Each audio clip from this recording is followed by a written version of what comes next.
Hai, apa kabar semua? Nama saya Hani. Terima kasih kembali ke channel saya. Welcome to my More Than Seram. Kes hari ini berlaku di Alaska pada 29 Jun 2016. Pada suatu hari, agak-agak pada jam 1 pagi, ada seorang lelaki mengetuk pintu di sebelah bilik rakannya dan berkata, "Tadi saya terdengar ada orang curi masuk ke rumah kita." Tiba-tiba penceroboh berdiri di belakangnya dan menolak keluar lelaki itu. Penceroboh itu membawa tukul sambil bertanya kepada seorang lelaki di dalam bilik itu, "Adakah anda bernama Wesley Demarest?" Lelaki itu menjawab, "Ya." Selepas itu, penceroboh mula menyual siasat kepada Demarest. Penceroboh juga memaksa Demarest berlutut dan berbaring di atas katilnya. Tetapi Demarest cuba memberontak arahannya. Dalam keadaan begitu, penceroboh telah memukul kepala Demarest dengan tukul. Dia mengetuk kepala Demarest sehingga tidak sadarkan diri. Penceroboh mula mencuri beberapa barang termasuk truk dan komputer dan lain-lain. Barulah penceroboh itu melarikan diri. Nasib baik penceroboh tidak mencereda rakan Demarest. Rakan Demarest terus menelefon 911 polis minta bantuan. Polis segera menjumpai sebuah kereta milik penceroboh berhampiran di Jalan Lake Sperna Drive dan Jalan Wisconsin Street. Setelah beberapa jam, polis berjaya menangkap penceroboh itu. Serangan kejam itu menyebabkan Demarest mengalami kecederaan otak. Walaupun Demarest dalam keadaan cedera parah, tetapi dia masih boleh menerangkan perihal penceroboh tersebut. Menurut kata-kata Demarest, penceroboh itu membawa tukul sebagai senjata dan mengerahkan dirinya sebagai Avenging Angel. Siapakah Avenging Angel itu? Mengapa penceroboh mengerahkan diri sebagai Avenging Angel? Mari saya mulakan cerita kepada Avenging Angel pada masa dia masih kecil. Nama Avenging Angel adalah Jason Vukovic. Dia dilahirkan di Anchorage, Alaska pada 1975. Ketika dia berusia 4 tahun, suami ibunya bukanlah bapa kandungannya. Nama ayah tirinya ialah Larry Lee Fulton. Jason cuma mempunyai seorang abang yang bernama Joel Fulton. Mereka sentiasa setiap minggu 2 atau 3 kali ke perkhidmatan gereja. Jason dan Joel selalu merasa seram dan bingung ketika ayah tirinya menggunakan masa sembahyang merogoh mereka pada waktu malam. Mereka juga selalu dipukul antara punggung dan belakang lututnya oleh ayah tirinya. Ayah tirinya pernah terlalu kuat memukul mereka sehingga mereka sukar berdiri tegak beberapa hari. Pengalaman ini membuat mereka tidak mempunyai kenangan baik pada masa kecil. Setelah beberapa tahun, Joel berjaya melarikan diri dari rumahnya, tetapi dia meninggalkan Jason sendirian berhadapan dengan ayahnya. Tidak lama kemudian, Joel telah ditangkap oleh pegawai polis semasa dia bersendirian berjalan di tepi jalan raya.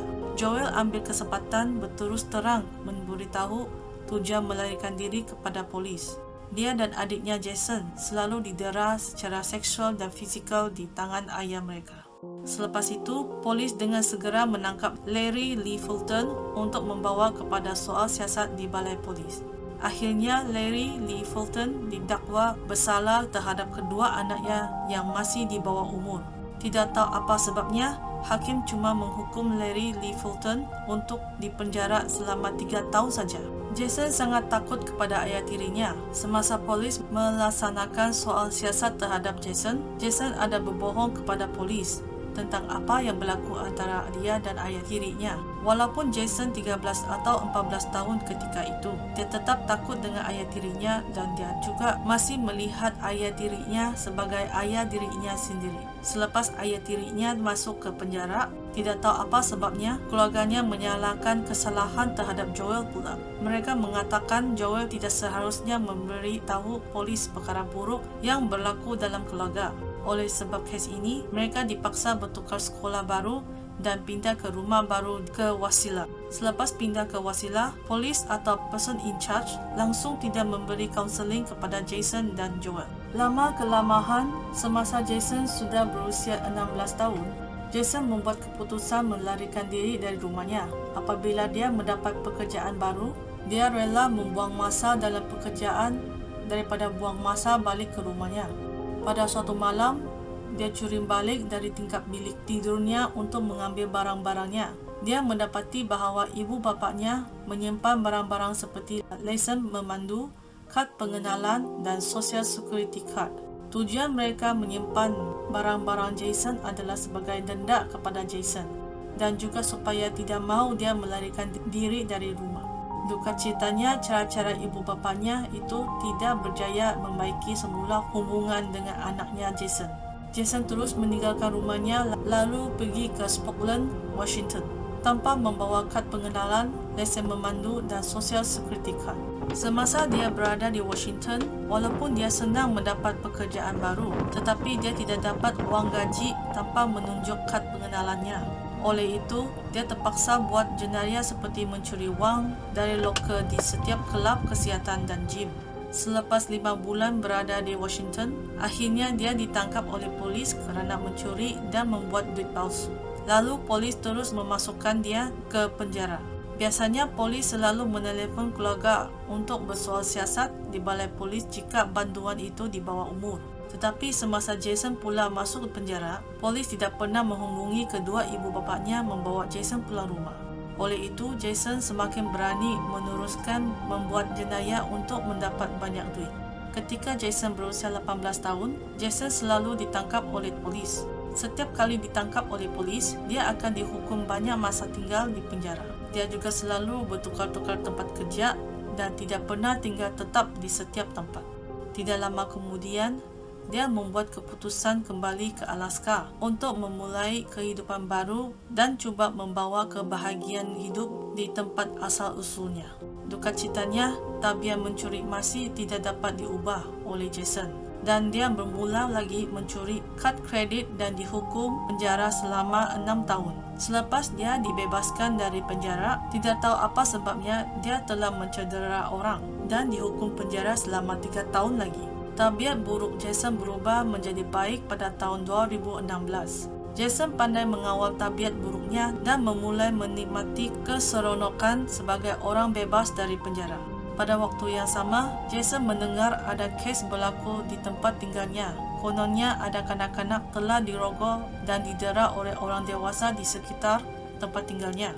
Selepas mendengar kes sedih ini, Jason membuat keputusan untuk membalas dendam terhadap orang yang mendera kanak-kanak. Jason melalui Alaska Sex Offender Register Online untuk mencari data-data penjenayah yang pernah mendera dan merogol kanak-kanak. Data-data yang ditulis Jason seperti nama, alamat tempat tinggal, dan kesalahan yang diperbuat oleh penjenayah. Apa itu Alaska Sex Offender Register Online?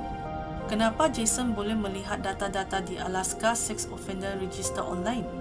Alaska Sex Offender Register Online adalah internet yang merekod semua penjenayah tempatan yang pernah merogol terhadap kanak-kanak. Tujuan internet ini adalah memberitahu kepada semua ibu bapa supaya boleh membawa anaknya menjauhi rumah tempat tinggal penjenayah itu.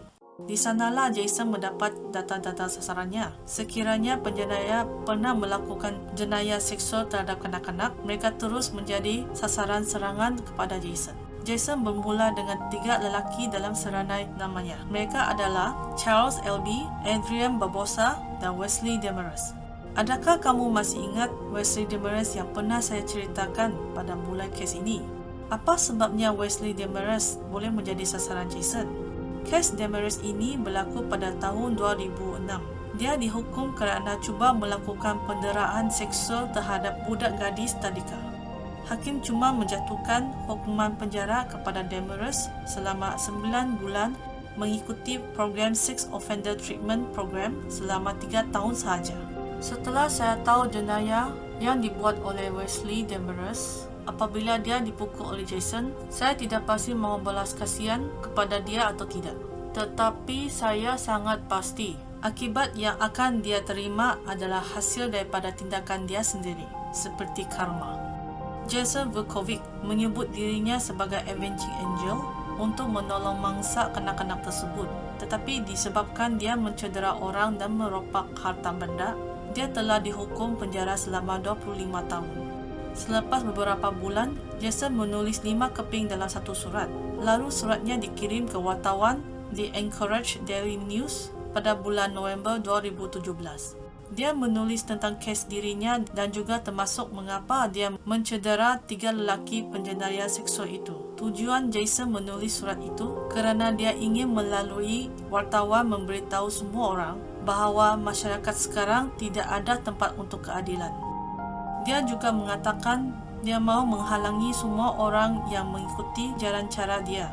Dia memberitahu bahawa dirinya kena didera secara fizikal dan seksual semasa kecil. Sedihnya, dia tidak pernah mendapati pertolongan dari orang lain. Dia selalu merasa dirinya tidak mempunyai harga diri. Rekod jahatnya menyebabkan dia selalu keluar masuk penjara beberapa dekad. Saya orang biasa dan jauh dari sempurna seperti orang lain, katanya semasa wartawan menemu ramah Jason di penjara.